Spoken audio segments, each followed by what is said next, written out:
Hello, everybody. Today I'm joined by Alvaro and Francisco from Fighting Hedgehog to talk about an upcoming project that they have going to Kickstarter.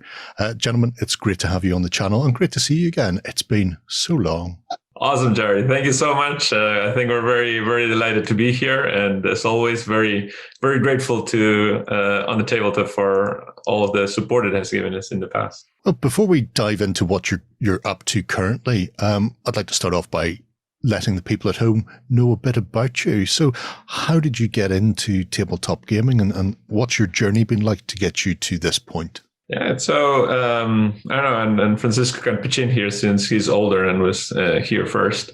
But I think it started really pretty early. I was 8 and Francisco probably 12, right?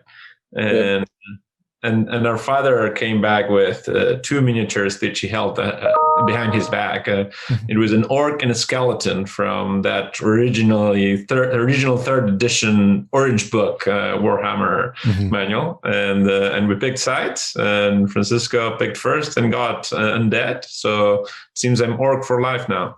It's the privilege of being an older brother. My brother would tell you a very similar story, I suppose. Yeah. So then you kicked off with fantasy. Yeah, I would say, I think you forgot one early stage. Remember playing with the plastic timpos, like the ancients, like the big 54s and with the rubber bands? But yes, the first serious rule book was Warhammer 3rd edition. And from there, did you stick with the sort of the Warhammer tropes, or did you divert off into the historics relatively early, because you've obviously done quite a lot of work since then? So we were hooked by the fantasy side, but of course our father was a historical wargamer, so of course we naturally quickly started doing historical wargaming as well, right? He loved to do every period. He would do World War II. He loved Napoleonics, ancients. So we would do a lot of historical gaming, but he would collect those armies, right? So we would just join on the games that he would organize, and we would collect the fantasy armies and try to bring him in. And of course, he would always get upset when when a wizard summoned a demon and the demon didn't behave as he expected, because that's not what happens in historicals. So there was always or magic. Magic was too powerful, so things like that. So we quickly started doing both, doing fantasy wargaming and historical wargaming, and we continued doing both through all the time, right?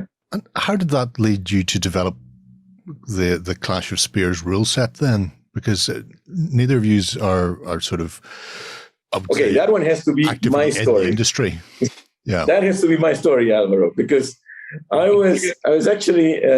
So what happened is I had been trying, I had a more active wargaming group in the US at the time, right? Because I had moved to the US earlier. We were both from Argentina. I had moved to the US earlier.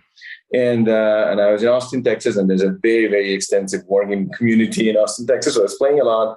And Saga had come out, and Saga was a great system, but it has more of that board game feeling, right? And I wanted to play some similar kind of small or large skirmishes for other periods. And my friends and I, we were trying everything that we could find. Every set of rules, PDF printed that could sort of fit that bill, we would try it. And there was always like, okay, this is good, but it would be great if there would be something else, right? And of course, you always try to do your house rules, but it was not enough, right? And so at that point, I was actually in a trip to England. I was in London for 4 weeks. My wife had decided to do a trip where we would work remote. This was before the pandemic or everything, but we were exploring that system. Our time. Yeah. And I was talking to her, I was like, hey, why don't we do this? And at that time, I was thinking about trying some other rules. And I said, no, don't do those things. Look, can we just work on this?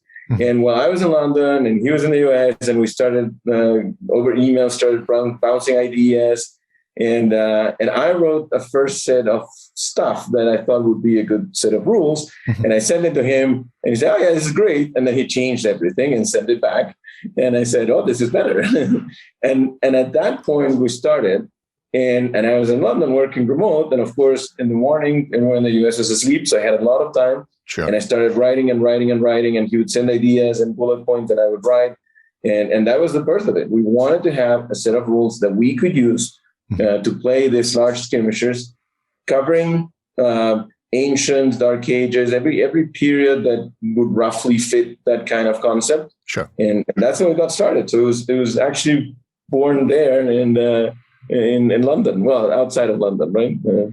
You did live out the previous part, which is the truth is we've been doing this since we started, right? So that Warhammer 3rd edition Orange Book, we had evolved it to it where it had simultaneous movement with order placement. So we had been modifying and let's say improving on games for a very long time. We've always had these ideas and games that we were playing where we developed almost independent rules. We just never thought we were really going to go full on into publishing. And that's where Francisco actually said, you know what, let's just do it. Like we have all this background and thoughts and we know the way we want things to do. Well, let's just do it. Yeah, the thing is, everyone writes the rules, right? Yeah. So everyone does their house rules and stuff.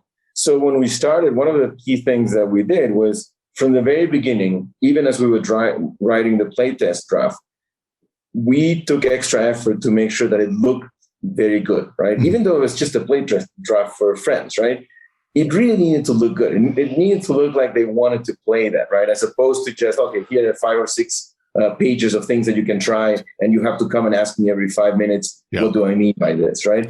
And that really helped a lot because I was very thankful to our group in Austin because they took it and they were playtesting like crazy. And then when we opened it up, we said, look, we're independent, so we don't have any requirements of NDAs and all those things.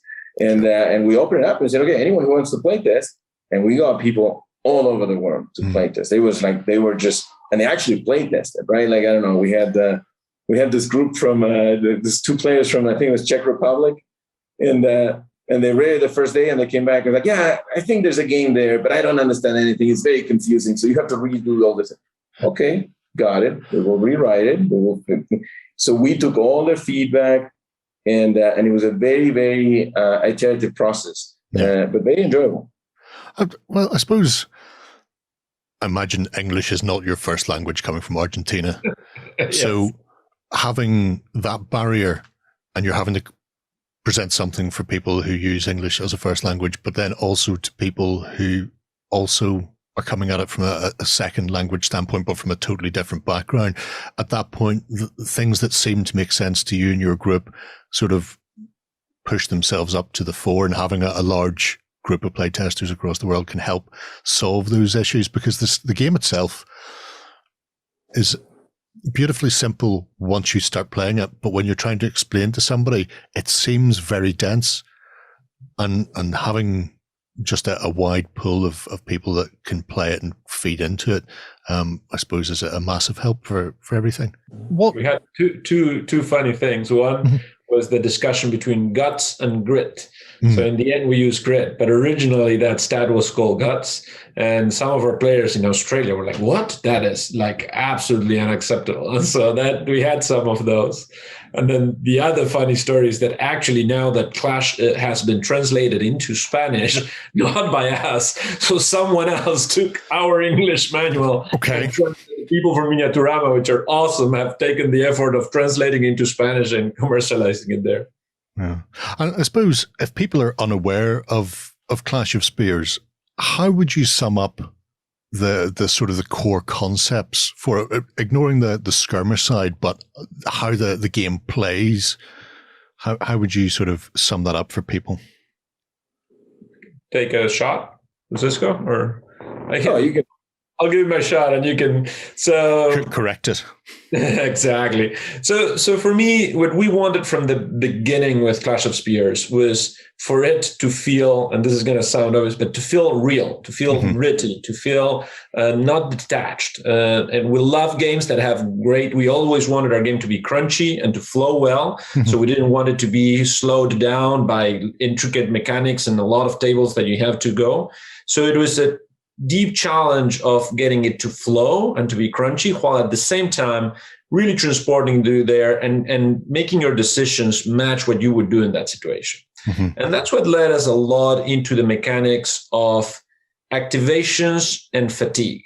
And we had always struggled a little bit with games that either ignore command completely, or where command is everything and it allows units to do superhuman things like acting 48 things.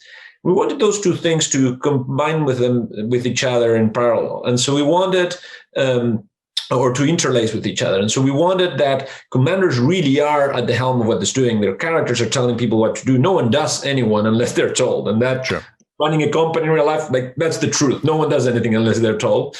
But the game also stands in the shoes of that person, in the sandals of that person, of how much can they do before going into exhaustion, right? Mm-hmm. And that is what we tried to put in together, that system of actions, reactions, and command in a novel manner versus what we had seen. Do you want to I can say that, like, from my point of view, when I was pushing Alvaro to work on this, that was the concern that I had. I had played many of these games. And I thought they all had great ideas, but they were like, each of them had like one great idea, right? And it was like, okay, well, why not more? Mm-hmm. Of course, the consequence of that, like you said, is that our game is a little bit more involved initially when you look at it than you would expect. Yeah, we knew that would be the case. So one of the things that we tried to do is we tried to rely on some of the classical things, right? So, for example, it was a very common thing at the beginning. It's like, okay, well, D10s, right? Because we all know that you need D10s and more details, right? But then we said, look, okay, but we're already going to add a lot of things to the game. Why don't we use some of the core elements that people already know, right? The D6, the stat that tells you what you need to roll, so that at least that part they don't need to learn, right? Sure. They know that part, and they can just learn the new things that we're going to bring up. Still, when we did the playtesting, right, one of the important things is when people say playtesting, for us, it's very particular, right? We're both engineers. Mm-hmm. So when we are balancing points and troops and stuff like that, we do Monte Carlo simulation. We have our own Excel spreadsheets. We do Monte Carlo simulation. We balance out. We do a lot of all the math. For us, playtesting meant seeing how players interact with the game, understanding where they struggle. And when they struggle, it's our mistake, right? Mm-hmm. So, for example, when we started, the grid test was a 2d6 test, Warhammer style. And it had a table and told you how much fatigue you would accumulate. And we saw, okay, people were like, okay, well, they all understand it, but like 2 points from here, 1 from there, with fingers in their hands like this, right? So, okay, that needs to change, right? It needs to be more agile. So we did everything we could by looking at the play testing and trying to streamline it as much as we could. Like you said, at the beginning, it still feels that is dense, right? And then when you start playing, that's when you get it. But that was the idea. How do we get all these elements that Alvaro mentioned in a game that at least once you played it once, right, you'll say, okay, I know how it flows and I can play again, right? Sure. I think the interesting thing for me is how adaptable it is. Now, the original Clash of Spears is set Punic Wars. You've subsequently released Rise of Eagles for early Imperial Rome and their sort of enemies as well. But I know there are people playtesting fantasy and Dark Ages and all sorts because the system lends itself to this style of game. But then you sort of caught everybody off guard with the upcoming Kickstarter, which is you've gone to Japan and the Clash of Katanas. What drew you to that and away from the Med and the Ancients where it's lovely and warm and everybody knows what's coming next? Because we all expected, I think, in our heart of hearts to see something Dark Age based. But then you threw us all a curveball. So I think we are always looking for, not necessarily the surprise, we're looking to play, right? And so that comes first for us. And we've always, and this is something that started with our father, Japan and 16th century Japan it looks the same in many ways, like it's a spear and a bow and maybe an arquebus, but it really was so different. The way of fighting was so different. It resulted in much more loose and confusing battles that every Kurosawa movie shows. And we felt that most rule sets First of all, most rule sets are for big battles. And even then, it looks usually like a Western battle turned into like, what would it be if we were holding Imaginata? And we really disagreed with some of that, right? Both from our research and from what we wanted to see a game play. And so the beauty of the system, the beauty of Clash, is that because it's so down into the actions of the person and their interaction with fatigue, and the traits are not just like every rule set started by Warhammer says like a little keyword that gives you a special skill. That's not our traits. What they are is they're trying to represent the way you fight, right? And what is your preferred method of fighting? And when we started to go through the exercise of why did Japan do not have shields, right? That's is fundamentally different from the Western world. And how does that work?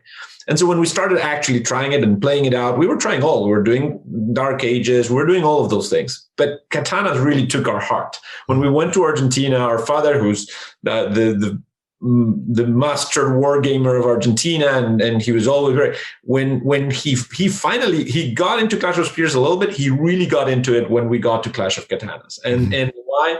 Because suddenly we had a system that could represent that very fluid, very changing system that the Japanese used to fight, right? And that very unique combination of weapons that they use. Yeah, you're not just replaying a sort of English Civil War pike and shot game, but with different looking troops. They had a whole different style of play. I suppose that brings you into your collaboration then with, and I'm going to pronounce this incorrectly, Terje, I think, the Norwegian author of the saga The Samurai. He has worked alongside you doing the sort of the history and background. What sort of things did you get from that for the book then? So, I cannot say that I pronounced the name correctly either, but the reality is that because look, we loved the samurai forever, right? My father had, like Alvaro said, we had bought large samurai armies that we would try with rules like Fields of Glory and stuff like that. And of course, like we all wargamers do, we collect books, right? And I remember seeing those initial series of books that Terje released about the saga of the samurai, which are insane, right? It's like 6 books dedicated to just the Takeda clan, step by step. And it was always fascinating, right? And we loved that, right? And then when we were starting with this, I told God, I don't know, we write to him and we'll see. Maybe he will say, yeah, sure, I'll work with you guys. And he said that. He said, yeah, sure, I can work with you guys. I would love it. I mean, and that will make more promotion to my books. And he said, yeah, for sure. And it has been very interesting because what we asked him to do is something that he hadn't done before, which was try to compile the Sengoku period in one little booklet, right? Or one story, right? Because he was very detailed in all this evolution of Takeda, and then he's moving to the next clan. And he did that, and it was more than we expected. We got like 60 or 65 to 70 pages of the history of the Sengoku period done by Terje. And what we did is, of course, we had a lot of conversations with him when we would have specific questions like, hey, do you think this would be like this or like that? Sometimes we had to ask him to stretch a little bit out of his comfort zone because for a war game, you have to make some assumptions. And then you have to push a few stereotypes for there to be a game, right? And he would say, well, this could be the case. And if the answer is this could be the case, then we would say, okay, let's grab that and use that. So it's been a great experience to work with Terje, and it's been a pleasure and a personal, very, exciting thing for me, because after reading his books for so long, to be working with him is kind of like, it's crazy, right? You would never expect that, right? But it's amazing, this modern world. You can reach to some guy in Norway and work with him. It's fantastic, right? Yeah, I think it's a very interesting world we live in, where it's breaking down boundaries. And when you've got 2 Argentinian brothers, a Norwegian scholar, working on a game for the Sengoku period of feudal Japan, you're just thinking, why not? Why not do it when you have access, at the click of a button these days, to get out there and to find somebody who's sort of lives and breathes this? Did that mean when you're writing the army list, then there's so many clans, but when you get down to humans are humans, was he sort of integral into sort of going, well, yes, they would fight in this style, and then that helped sort of shape what the army list and how the faction comes together then? Or was it a case of when you got down to that, there was some cases where you were saying, well, we need to differentiate these somehow, otherwise we just have carbon copies of multiple clans? So the answer is most definitely yes. He helped us through that, and the reason that this takes a year for us instead of like 4 months is because we are obsessive about those things. We don't like, so although we understand like every war game has to, like we've all played Shogun Total War, and we understand that they have to give like one special unit to each. That's not really, that doesn't fulfill us to the point that we're like. So we obsessed about. So we have 14 army lists, I think, yep. Of which some are very different, like you would say the Waco pirates or the Ming Chinese or the Koreans from the invasions of Japan into that, or the Iko-Iki. But then you have 10 of the samurai clans, right? And you're like, okay, are these almost the same with one little difference? And luckily, the depth or the texture of Clash gave us a lot to play with. And so if you think about it, not every clan had the same attitude towards Ashigaru, for example, towards the peasant fighters. Some treated them just like Levi, and some really trained them up where they were almost samurai. So levels of experience for Ashigaru varied between clans. Also wealth varied. And so even though there's samurai army and Ashigaru armor, the truth is there's much more nuance than that. You have Ashigaru with armor and leg armor, and you have Ashigaru that just have the torso, right? Yeah. And so that gave us an initial level of depth. And so being able to talk to Terje or other excellent authors like Bradford from Killer Katanas that we were reaching out and talking with, between the differences between wealth and clans and how they invested in their equipment, the difference between experience. And then you can layer on top of that those things that we know, like Takeda being strong in cavalry and having bigger horses, or Hojo being very good at working from sieges, and so wanting to play more defensively. You can put all those things in once you have all of the other texture in it, so that it's not just one small characteristic of each clan. Fascinating stuff. I suppose we've talked long enough about it and around it, but if we have a quick look at the Kickstarter itself. So as we're recording this, the Kickstarter is not live. By the time you guys at home see it, it will be. So this is just a preview page. It will be different from what you're seeing now. Yeah. But one of the things that sort of blew me away right off the bat when I started looking at it was that you're working alongside Zenit as well for miniatures, so people can, if they don't already have existing forces, pick up what they need to sort of play with as well. Is this bespoke for you guys, or is it just a selection from their range? So what I did, I've been a fan of Zenit Miniatures for a long time. I've collected their miniatures and their Kickstarters many times. And at the time, because we were working on this Spanish translation, we had a very active, growing community of Spanish players. And of course, someone knew the guy from Zenit, and he said, okay, he put us in contact, and he said, hey, I would like to work with you guys, right? And said, okay, great. So what I did is I went through his whole line, because his whole line is originally more tailored towards this fantasy setting, right? Yeah. Goals can say, right?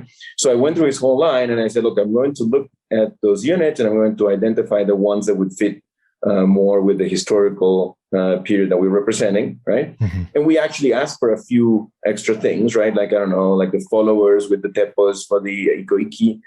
He didn't have that. So he said, okay, don't worry, I'll make those for you guys. So he created the units to fill in the gaps, but most of it he had, right? And that was a key thing, right? As Katanas started growing, and we said, look, it needs to be interesting. We need to have all these different armies. You can imagine you have 14 different armies, right? Okay, 10 of those are samurai clans, and of course you'll have a variety of units, but then you have those other armies that are very different, right? The Iko-Iki, the Wako, or the ones for the Imjin War, right? In the Chinese and the Koreans, and he doesn't have Koreans yet, right? But he did have Chinese, and the breadth of the miniatures that he had was amazing, right? And it's like, so we could include, because it's, if you include a bunch of, well, there's some stuff in there in the armies that you're going to have to find someone who has those miniatures, right? Sure. But at least the Senate line, he has so many different types of models and troops that we could expand that, knowing that, okay, at least they can go there and find those figures. People can still use whatever they want. They can still use their figures. They can do conversions, but it's good when they have something that they can quickly have. Like, I don't know, you want the Wacko grenade launchers, right? The guys with the grenades, right? Yeah. Well, he has those miniatures, so good. I can put it in there because you say grenade throwers. You say grenade launchers, and I think our people. Not a fire thrower. We're calling it fire thrower. In a lasso being winged around their heads, I think it is. Yeah. Yeah, but it's the guy with this grenade, right? That we use mostly on the naval encounters, right? So he has all those fantastic miniatures that we said, okay, that will allow us to show players how to use them. So what we did in the Kickstarter is we asked for specific starter sets with the variety of troops that we think are good for a starter army, right? And then I went through his whole line and I said, look, these are the units that really fit with the historical period. It would be great if you put them in the backer kit so that people know what they can use, and you can use these names and they'll know how to match them with the different troop types, right? It's a fascinating Kickstarter. I think anybody who's interested in the period should definitely check it out. It's worth knowing this is an expansion for Clash, so you will need to pick that up if you don't already, but they can get that in the Kickstarter as well. And if you've already got Clash, then you can just grab the new expansion and pick yourself up a warband or 4 to really sort of get in there and start exploring it. If you've not seen the game before, there's some games online.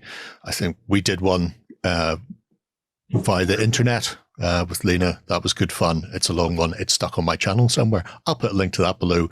And you guys have also done some playtest videos and rules teaching videos as well. So we'll log those all below so you can see how it sort of plays out. One of the big draws for me is the scouting and the feel that you're doing a more fluid deployment, a fluid setup that you don't ordinarily see in any war game, really. You often lack that. So I think Clash, be it Spears, Katanas, or even the Rise of Eagles, is definitely one for warband players out there. Let us know what you think below, folks. It has been an absolute pleasure, gentlemen, speaking to you again, and hopefully we'll get to push some toy soldiers around on the tabletop soon. 100%. Thank you very much. So much, Gerry. Thank you very much. We'll be eager to visit in the UK as soon as we can. Hopefully later this year. That's what I like to hear. Go ahead and check out our other content on screen now. And while you're at it, why not hit subscribe and remember to ding our dong. Go on, you know you want to click it. Go on.